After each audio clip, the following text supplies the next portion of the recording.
আমরা দেখছি যে মোটা আতপ চালের দামই চট্টগ্রামে সবচেয়ে বেশি বেড়েছে।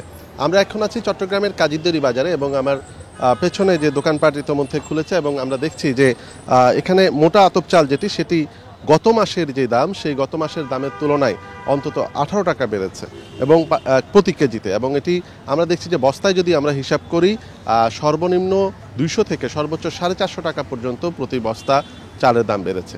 তো এক্ষেত্রে স্বভাবতই এই চালের দাম বৃদ্ধিকে কেন্দ্র করে সাধারণের মধ্যে বেশ ক্ষোভ রয়েছে, বিশেষ করে যারা প্রান্তিক পর্যায়ের মানুষ, যারা দিনমজুর বা প্রতিদিন কাজ করেন, তারা মূলত হিমশিম খাচ্ছেন বলে আমাদের কাছে বলেছেন, অভিযোগ করেছেন। আর ব্যবসায়ীরা যেটি বলছেন যে এই মুহূর্তে মূলত বোরো ধানের যে আবাদ সেটির মৌসুম শেষ এবং এখন বাজারে চালের সরবরাহ কিছুটা কম এবং প্রতি বছরই এই সময়টাতে মূলত চালের দাম কিছুটা বাড়ে। সেই রুটিন অনুযায়ী আসলে এবারও দামটা বেড়েছে।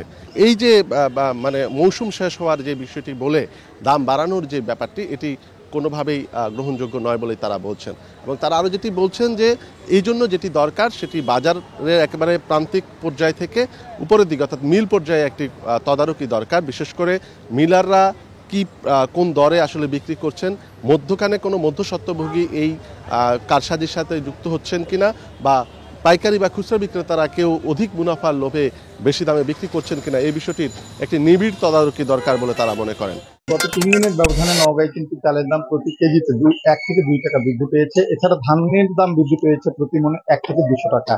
আমি যদি আপনাকে এখানকার নওগাঁ পৌর ক্ষুদ্র চাল যে মার্কেট সেটিতে আমি যদি আপনাকে দেখাতে চাই, এখানে কিন্তু খদ্দেরদের আনাগোনা এবং বেচাকেনা খুবই কম বলে জানিয়েছেন এখানকার ব্যবসায়ীরা। তারা যেটি বলছেন যে দেশের অস্থিতিশীল পরিস্থিতির কারণে আসলে এখানে কিন্তু এমনিতেই বেচাকেনা কম ছিল, এর মধ্যে আবার হঠাৎ করে আপনার চালের মূল্য বৃদ্ধির কারণে প্রতি কেজিতে কিন্তু তাদের 1 থেকে 2 টাকা মূল্য বৃদ্ধি করতে হয়েছে। অর্থাৎ এই পরিস্থিতিতে কিন্তু চালের বেচাকেনা আরো কিছুটা কমে গেছে। এই প্রসঙ্গে আমার সঙ্গে কথা হয় নওগাঁ জেলা চালকল মালিক গ্রুপের সাধারণ সম্পাদক ফরাদ হোসেন চকদারের সঙ্গে। তিনি যেটি আমাকে জানিয়েছেন যে আসলে 3 দিন আগে পর্যন্ত আপনার কিন্তু বাজার স্বাভাবিক অবস্থায় ছিল, কিন্তু আপনার কারফিউ শিথিল করার পরে হাট বাজারে ধান এসেছে, কিন্তু প্রতিটি ধানের ক্ষেত্রেই আমরা দেখেছি যে 50 থেকে 100 টাকা কিন্তু মূল্য বৃদ্ধি পেয়েছে। চালের কথা বলি, সেটি কিন্তু আপনার 3 দিন আগে বিক্রি হয়েছে আপনার 66 থেকে 70 টাকা দরে, সেটি কিন্তু এখন সর্বোচ্চ 72 টাকা কেজি দরে কিন্তু বেচা কিনা চলছে।